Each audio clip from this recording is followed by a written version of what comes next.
Imagine-toi debout devant un miroir à 3 heures du matin, incapable de dormir, fixant tes propres yeux et voyant un étranger te regarder. La lumière fluorescente de la salle de bain projette des ombres brutales sur des traits que tu connais depuis toute ta vie. Pourtant quelque chose semble fondamentalement faux. Ton reflet semble porter des secrets que tu n'as jamais racontés, des histoires écrites dans les lignes subtiles autour de ta bouche, des mystères encodés dans la façon dont ton sourcil gauche repose légèrement plus haut que le droit. Tu te penches plus près, étudiant ce visage qui te représente au monde, et une réalisation glaciale te submerge. Tu n'as aucune idée de ce qu'il dit réellement. Chaque jour, tu présentes ce masque à l'humanité, collègue, amant, inconnu dans le métro, croyant contrôler son message. Tu penses être l'auteur de ton propre récit facial, façonnant soigneusement des expressions comme un réalisateur met en scène. Tu souris quand la politesse l'exige, tu fronces les sourcils pour paraître réfléchi, tu maintiens le contact visuel pour projeter la confiance. Mais et si tu avais vécu un mensonge? Et si ton visage avait trahi tes secrets les plus profonds depuis toujours, diffusant les vérités même que tu as passé des années à essayer de cacher? Considère cette possibilité troublante. Pendant que tu étais concentré à gérer tes expressions conscientes, ton esprit inconscient dirigeait sa propre symphonie à travers tes traits. Chaque micro-expression, chaque tension musculaire imperceptible, chaque dilatation pupillaire raconte une histoire que tu n'as jamais autorisée. Tes joues trahissent ta honte refoulée, tes tempes pulsent avec l'anxiété que tu refuses d'admettre, et tes lèvres se contractent d'une manière qui révèle exactement à quel point tu te sens vide à l'intérieur. Voici la vérité qui dérange. Ton visage est un livre ouvert, mais tu ne sais pas lire ta propre langue. Pendant des décennies, tu as appris à décoder les visages des autres, cette légère crispation qui signifie « je mens », ce sourire forcé qui crie « je suis en détresse », mais tu es resté aveugle à ta propre transmission constante. Tu marches dans le monde en croyant que tes pensées les plus privées sont sécurisées derrière le fort de ton crâne, sans réaliser que chacune d'elles s'affiche en haute définition sur l'écran de ta chair. Et si je te disais que les personnes qui te connaissent vraiment peuvent lire tes états émotionnels avant même que tu en sois conscient? Que ta mère voit ta dépression dans la façon dont tes paupières traînent légèrement? Que ton partenaire connaît ta colère par la tension presque invisible de ta mâchoire? Que des inconnus dans la rue perçoivent instinctivement ta solitude dans l'affaissement de tes épaules qui se reflète dans ton expression. Tu vis dans l'illusion de la vie privée émotionnelle, mais ton visage diffuse un flux constant de données sur ton monde intérieur. Peut-être que le plus terrifiant de tout, c'est que tu ne te contentes pas de révéler qui tu es. Ton visage révèle qui tu deviens. Les lignes d'expression ne mentent pas sur les émotions que tu as habitées pendant des années. Cette ride du souci permanent entre tes sourcils, elle cartographie des décennies d'anxiété réprimée. Ces lignes qui descendent de tes narines, elles tracent un atlas de dégoût et de jugement que tu portes. Ton visage est un enregistrement historique de ton paysage émotionnel, une carte topographique de ton âme que tout le monde peut voir sauf toi. Alors voici la question qui va hanter tes prochaines conversations, tes prochains regards dans le miroir, tes prochaines tentatives de contrôler comment le monde te perçoit. Si ton visage révèle tout sur ton véritable état intérieur, et si tu ne sais même pas ce qu'il dit, qui es-tu vraiment? Et plus important encore, es-tu prêt à découvrir ce que le monde a vu en toi depuis le début? Cette disconnexion entre ta perception de toi-même et ce que ton visage révèle réellement n'est pas un accident. C'est le produit d'une conspiration psychologique qui s'est développée au fil de millions d'années d'évolution humaine. Nous avons évolué pour être d'excellents lecteurs des visages des autres, mais terriblement aveugles aux nôtres. Cette asymétrie cognitive n'est pas un défaut de conception, c'est une caractéristique qui nous a maintenus en vie. Carl Jung a parlé de l'ombre, cette partie de nous-mêmes que nous refusons de reconnaître, qui contient tout ce que nous jugeons inacceptable sur notre propre nature. Mais l'ombre ne reste pas cachée dans les profondeurs de l'inconscient, comme Jung le pensait. Elle s'affiche constamment sur notre visage, dans ces micro-expressions que nous ne pouvons pas contrôler, dans ces moments fugaces où notre vrai moi transperce le masque. Ton visage est le théâtre où ton ombre joue sa performance quotidienne, et tu es le seul spectateur qui refuse de regarder le spectacle. Cette cécité faciale auto-imposée sert un objectif psychologique profond. Elle protège ton ego de la vérité brutale de tes états émotionnels réels. Si tu pouvais vraiment voir ce que ton visage révèle, la peur chronique, la rage réprimée, le désespoir existentiel que tu portes comme une seconde peau, cela briserait l'illusion de contrôle sur laquelle tu as construit ta vie. Nous avons développé une forme de déni sélectif, une capacité remarquable à ignorer notre propre communication non verbale tout en restant hyper conscient de celle des autres. Arthur Schopenhauer a observé que nous sommes condamnés à vivre de l'intérieur de notre propre expérience, incapables de nous voir comme les autres nous voient. Mais il n'a pas réalisé à quel point cette limitation est littérale. Ton visage existe dans un angle mort perpétuel, tu ne peux le voir directement que dans les reflets, et même alors, tu le vois inversé, transformé par l'éclairage et déformé par tes propres attentes. Tu vis ta vie entière en projetant une image de toi-même sans jamais voir réellement ces projections. Cette déconnexion devient encore plus profonde quand nous considérons la façon dont la société moderne nous a appris à dissocier de nos corps. Nous passons nos journées dans nos têtes, perdus dans des écrans, déconnectés de nos sensations physiques et expressions naturelles. Nous avons oublié que nos visages sont des organes de communication aussi importants que nos voix, et peut-être même plus honnêtes. Pendant que nous censurons soigneusement nos mots, nos visages continuent de dire la vérité. Le philosophe Emmanuel Levinas a écrit sur le visage de l'autre comme étant infiniment mystérieux et révélateur de l'âme. Mais il a manqué le paradoxe central, notre propre visage reste le plus mystérieux de tous. Nous pouvons passer des heures à analyser l'expression d'un étranger dans une photographie, à décoder ses émotions et motivations. Mais nous sommes incapables d'appliquer cette même perspicacité à notre propre image dans le miroir. Cette cécité s'aggrave parce que nos cerveaux sont câblés pour minimiser la dissonance cognitive. Quand il y a un conflit entre comment tu te sens à l'intérieur et ce que ton visage révèle à l'extérieur, ton esprit résout automatiquement cette tension en ajustant ta perception interne plutôt qu'en reconnaissant la vérité de ton expression. Tu commences à croire tes propres mensonges, à adopter l'état émotionnel que tu penses projeter plutôt que de reconnaître ce que tu ressens réellement. Friedrich Nietzsche a parlé de la nécessité de devenir qui nous sommes vraiment. Mais comment peux-tu devenir authentique quand tu ne peux même pas voir ton véritable visage? Comment peux-tu te connaître toi-même quand l'outil principal que les autres utilisent pour te comprendre, ton expression faciale, reste invisible pour toi? Cette ignorance de notre propre présentation faciale crée un cycle de déconnexion de soi qui s'auto-perpétue. Tu commences à te définir par tes pensées internes plutôt que par ta réalité expressive, créant un fossé toujours grandissant entre qui tu penses être et qui tu es réellement dans le monde. Tu deviens étranger à toi-même, vivant dans une bulle d'auto-perception qui devient de plus en plus détachée de la façon dont tu existes réellement dans l'expérience des autres. Et voici où cela devient vraiment troublant. Ton visage ne reflète pas seulement tes états émotionnels actuels.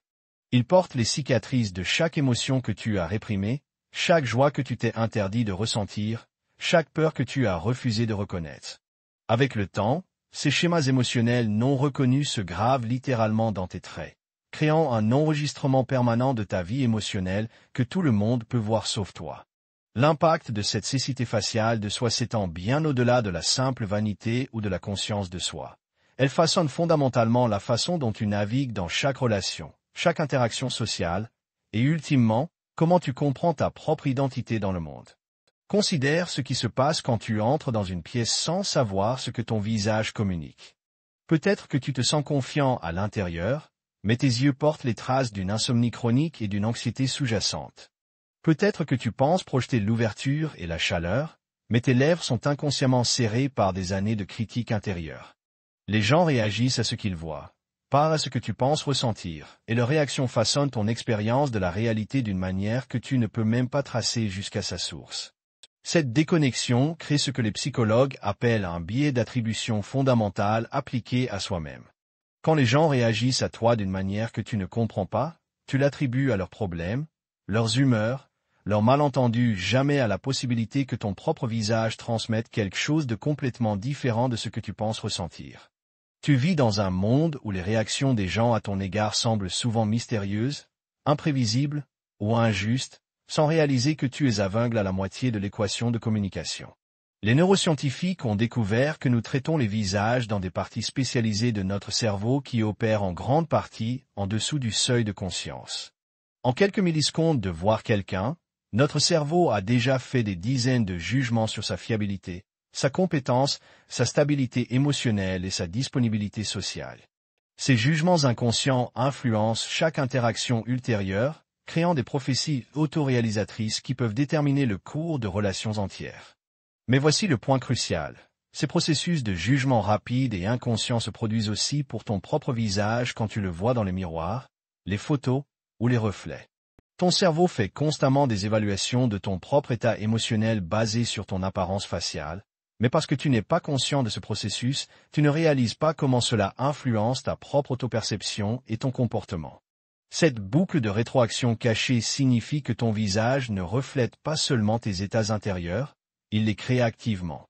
Quand ton expression porte inconsciemment le poids de la déception, ton cerveau traite cette information et ajuste réellement ton humeur pour correspondre à ce qu'il voit. Tu commences à te sentir plus déçu, pas parce que quelque chose de nouveau s'est produit, mais parce que ton propre système nerveux réagit à l'expression que tu portes sans t'en rendre compte. Ce phénomène s'aggrave avec l'âge, alors que tes schémas d'expression habituels commencent à créer des changements permanents dans ta structure faciale. Les lignes d'expression ne sont pas juste des signes de vieillissement, elles sont des cartes topographiques de tes schémas émotionnels dominants. Une vie passée à réprimer la colère grave littéralement cette répression dans les muscles autour de ta bouche. Des décennies d'anxiété créent des schémas de tension permanents qui redéfinissent l'architecture de ton front et de tes yeux. Plus troublant encore, ces changements physiques créent des boucles de rétroaction neurologique qui renforcent les mêmes états émotionnels qu'ils reflètent. Ton cerveau lit constamment les signaux de ton propre visage et ajuste ta chimie cérébrale pour correspondre. Si tes traits se fixent dans des schémas de tristesse ou d'inquiétude, ton système nerveux commence à traiter ces signaux comme des informations légitimes sur ton état actuel, t'enfonçant plus profondément dans ces états émotionnels. Cette réalité brise l'une de nos croyances les plus chères sur l'identité personnelle, l'idée que nous sommes les auteurs de nos propres expériences émotionnelles. La vérité est que ton visage participe à une conversation constante avec ton cerveau sur qui tu es et ce que tu devrais ressentir, et tu n'es pas conscient de ta moitié de cette conversation. Dans tes relations, cette dynamique crée des malentendus et des déconnexions que tu ne peux même pas identifier. Ton partenaire réagit à ce qu'il voit sur ton visage, peut-être de la distance, de l'irritation ou de la fermeture émotionnelle, et tu ne comprends pas pourquoi il semble défensif ou distant en retour. Tu penses communiquer l'amour et l'ouverture, mais ton visage pourrait raconter une histoire complètement différente de peur, de jugement ou d'indisponibilité émotionnelle. Dans des contextes professionnels, cette déconnexion peut saboter ta carrière de façon que tu ne connectes jamais à ton expression faciale. Tu pourrais te considérer comme confiant et compétent, mais si ton visage porte des signes subtils d'insécurité ou de doute, les gens réagiront à cette information plutôt qu'à tes qualifications ou performances réelles. Tu peux passer des années à te demander pourquoi tu n'obtiens pas les promotions ou la reconnaissance que tu mérites, sans jamais réaliser que ton propre visage mine subtilement ta crédibilité. La voie vers la liberté de cette prison invisible commence par un acte radical d'autoconfrontation. Tu dois apprendre à te voir comme les autres te voient. Mais cela ne signifie pas simplement regarder plus souvent dans le miroir. Cela nécessite de développer une forme entièrement nouvelle de conscience de soi qui brise des décennies de conditionnement psychologique. Commence par cette pratique révolutionnaire. Filme-toi pendant que tu as des conversations normales, quand tu penses à des problèmes stressants, quand tu te détends. Ne pose pas, ne joue pas de rôle, capture juste toi-même existant naturellement dans différents états émotionnels. Puis regarde ces enregistrements comme si tu étais un étranger qui rencontre cette personne pour la première fois. Qu'est-ce que son visage te dit sur son monde intérieur? Quelles émotions transpercent malgré ses tentatives de les contrôler? Cette pratique sera profondément inconfortable au début, parce qu'elle brisera l'illusion soigneusement maintenue que tu contrôles ton image publique. Tu verras des expressions d'amertume que tu n'as jamais reconnues, des moments de vulnérabilité que tu pensais cachés, des signes de joie que tu t'interdis de ressentir consciemment. Mais cet inconfort est le prix de l'authenticité, tu ne peux pas devenir réel sans d'abord voir à quel point tu as été faux.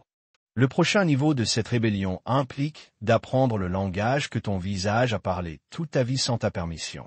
Étudie les micro-expressions, non pas pour manipuler les autres, mais pour comprendre ton propre système de communication inconsciente. Apprends que quand tes narines se dilatent légèrement, tu ressens du dégoût que tu n'admettras pas. Remarque que quand tes yeux se rétrécissent d'une fraction, tu juges quelqu'un même si tu prétends être ouvert d'esprit. Deviens fluent dans ta propre langue faciale. Mais la vraie révolution arrive quand tu arrêtes d'essayer de contrôler ton expression et commences plutôt à changer les états émotionnels qu'elle reflète. Si ton visage révèle une tristesse chronique, le problème n'est pas ton visage, c'est la tristesse non résolue que tu portes. Si tes traits trahissent de l'anxiété, supprimer l'expression ne guérira pas l'anxiété. Cela créera juste plus de tension et de disconnexion. Ici, nous devons apprendre des traditions contemplatives qui ont compris cette relation entre expression et expérience pendant des millénaires. Les moines bouddhistes cultivent des expressions de compassion non pas en forçant leur visage dans des formes particulières, mais en développant une compassion réelle qui s'exprime naturellement à travers leurs traits. Ils comprennent que le visage est un baromètre de l'âme, pas un masque à manipuler. Cette approche nécessite une honnêteté émotionnelle qui va à l'encontre de tout ce que la société t'a enseigné sur la gestion de ton image. Au lieu d'essayer de cacher tes sentiments difficiles, tu dois apprendre à les ressentir complètement, à les traiter et à les libérer. Ce n'est que quand tu fais la paix avec tes émotions qu'elles cessent de se battre pour s'exprimer sur ton visage de manière qui sabote tes intentions conscientes. Considère l'exemple des personnes qui ont fait un vrai travail psychologique profond, thérapie, méditation, confrontation honnête avec leurs ombres. Leur visage change de manière que les gens ne peuvent pas tout à fait expliquer. Ils semblent plus présents, plus réels, plus faciles à faire confiance. Ce n'est pas parce qu'ils ont appris de meilleures techniques d'expression faciale, c'est parce qu'il y a enfin une congruence entre leurs états intérieurs et leurs expressions extérieures. La libération ultime vient quand tu réalises que ton visage n'est pas ton ennemi qui révèle tes secrets. C'est ton allié le plus honnête, essayant constamment de t'aider à vivre plus authentiquement. Ces expressions inappropriées qu'il fait, elles t'informent sur des émotions dont tu as besoin de t'occuper. Cette tension qu'il porte, elle te montre où tu stockes du stress que tu n'as pas reconnu. Ces moments où il semble éteint. Il révèle quand tu n'es pas en alignement avec tes valeurs réelles. Commence à traiter ton visage comme un système de feedback sophistiqué plutôt que comme quelque chose à contrôler. Quand tu remarques une expression que tu n'aimes pas, au lieu d'essayer de la changer, demande-toi ce qu'elle essaie de te dire. Qu'est-ce que ton monde intérieur a besoin? Quel sentiment essaie de faire surface? Quelle vérité tu évites de reconnaître? Cette approche transforme complètement ta relation à l'autoprésentation. Au lieu d'essayer constamment de gérer ton image, tu commences à gérer ton expérience intérieure réelle. Au lieu de te préoccuper de l'impression que tu fais, tu te préoccupes de devenir le genre de personne qui fait naturellement le genre d'impression que tu veux faire. C'est la différence entre porter un masque et devenir authentique. Et voici le paradoxe beautiful. Quand tu arrêtes d'essayer de contrôler ce que ton visage dit et commences à travailler sur ce qu'il a à dire, il commence naturellement à exprimer ce que tu veux réellement communiquer. Quand tu développes une vraie confiance intérieure, elle rayonne à travers tes traits sans effort. Quand tu cultives une compassion authentique, elle illumine tes yeux d'une manière qu'aucune technique d'acteur ne pourrait imiter. Voici la révélation qui va redéfinir tout ce que tu pensais savoir sur l'identité, l'authenticité et ta place dans le monde. Ton visage n'est pas juste un révélateur de ton état intérieur, il est ton état intérieur. La séparation que tu as maintenue entre ton vrai moi à l'intérieur et ton image à l'extérieur est une illusion fondamentale qui t'a gardé fragmenté et déconnecté de ton propre pouvoir. Pendant des années, tu as cru à l'histoire que ton visage était juste un véhicule pour ton âme, une enveloppe physique qui contenait ta vraie essence. Mais les neurosciences modernes et la sagesse ancienne convergent sur une vérité plus radicale. Il n'y a pas de toi caché derrière ton expression. Ton expression est toi, en train de se créer moment par moment, souffle par souffle, pensée par pensée. Cette réalisation brise l'une des dualités les plus persistantes de l'expérience humaine, la croyance qu'il y a un soi authentique à l'intérieur et un soi performé à l'extérieur. La vérité est que tu es toujours en train de performer, toujours en train de créer ton identité à travers l'acte de l'expression. Et cette performance n'est pas fausse, c'est le processus même par lequel tu deviens réel. Pense au moment où tu te sens le plus toi-même, probablement quand il y a une harmonie parfaite entre ce que tu ressens intérieurement et ce que tu exprimes extérieurement. Dans ces moments, tu n'essaies pas de cacher ou de contrôler ton expression. Tu la laisses simplement être un canal pour ton énergie authentique. C'est quand tu es le plus magnétique, le plus présent, le plus vivant. Ce n'est pas parce que tu révèles finalement ton vrai soi, c'est parce que tu crées activement ton soi le plus authentique à travers l'acte d'expression intégré. Cette compréhension transforme complètement la façon dont tu abordes l'autodéveloppement. Au lieu d'essayer de trouver toi-même comme si ton identité était un trésor enterré quelque part dans ton psyché, tu peux commencer à te créer consciemment à travers tes choix d'expression. Au lieu de demander « Qui suis-je vraiment ?», tu peux demander « Qui est-ce que je choisis de devenir à travers la façon dont je m'exprime dans ce moment ?» Cette approche libère un pouvoir immense parce qu'elle te rend actif dans la création de ton identité plutôt que passif dans sa découverte. Si ton visage révèle de la tristesse chronique, tu n'es pas coincé avec cette sadness comme une caractéristique permanente de qui tu es. Tu peux commencer à cultiver consciemment des états de joie et de gratitude qui se reflèteront naturellement dans tes traits. Si ton expression trahit de la fermeture et du jugement, tu peux choisir de pratiquer l'ouverture et la compassion jusqu'à ce qu'elles deviennent ton nouveau mode par défaut. Mais voici où cela devient vraiment révolutionnaire. Quand tu commences à prendre une responsabilité consciente pour ton expression, tu découvres que tu peux littéralement façonner ta personnalité, tes patterns émotionnels et même ta chimie cérébrale. Les recherches en neurosciences montrent que changer consciemment tes expressions faciales change réellement l'activité dans ton cerveau, affectant tout de la production de neurotransmetteurs à la formation de nouvelles connexions neurales. Cette découverte signifie que tu n'es pas victime de ta génétique, de ton passé ou de tes tendances psychologiques héritées. Tu es un participant actif dans la sculpture de qui tu deviens, et ton visage est l'un des outils les plus puissants dont tu disposes pour ce travail. Chaque expression que tu choisis consciemment est un vote pour le genre de personne que tu veux être. Chaque moment où tu choisis de laisser la compassion colorer tes traits plutôt que le jugement, tu renforces littéralement les circuits neuraux qui rendent la compassion plus naturelle et automatique. Mais peut-être que la vérité la plus profonde est celle-ci. Apprendre à lire et travailler avec ton propre visage t'enseigne à lire et travailler avec le tissu de la réalité elle-même. Ton visage est un microcosme de l'univers plus large, toujours en flux, toujours réactif, toujours en train de refléter et créer simultanément les conditions de l'existence. Quand tu maîtrises la relation entre ton paysage intérieur et ton expression extérieure, tu développes une compréhension viscérale de la façon dont la conscience façonne la réalité à tous les niveaux. Cela change ta relation à tout le reste de ta vie. Tu commences à voir que tes relations, ta carrière, ton environnement physique, même tes circonstances apparemment externes sont tous des reflets et des extensions de ton état de conscience intérieure, de la même manière que ton expression faciale reflète et crée tes états émotionnels. Tu deviens conscient que tu sculptes constamment ton expérience de la réalité à travers la qualité de présence et d'attention que tu apportes à chaque moment. Alors la prochaine fois que tu te trouves devant ce miroir à 3 heures du matin, au lieu de voir un étranger, tu verras un collaborateur. Au lieu de te demander ce que ton visage cache, tu peux demander ce qu'il crée. Au lieu d'essayer de déchiffrer ses secrets, tu peux commencer à participer consciemment à l'histoire qu'il raconte. Ton visage a été ton professeur le plus patient et le plus persistant toute ta vie, essayant de t'enseigner la leçon la plus importante que tu puisses apprendre, que tu n'es pas séparé du monde dans lequel tu vis, que ton état intérieur et ta réalité extérieure sont une danse continue, et que dans chaque moment d'expression authentique, tu as l'opportunité de devenir plus réellement et pleinement qui tu es vraiment destiné à être. La question n'est plus ce que ton visage révèle sur ton état intérieur. La question est, maintenant que tu sais qu'ils sont la même chose, que vas-tu choisir de créer ?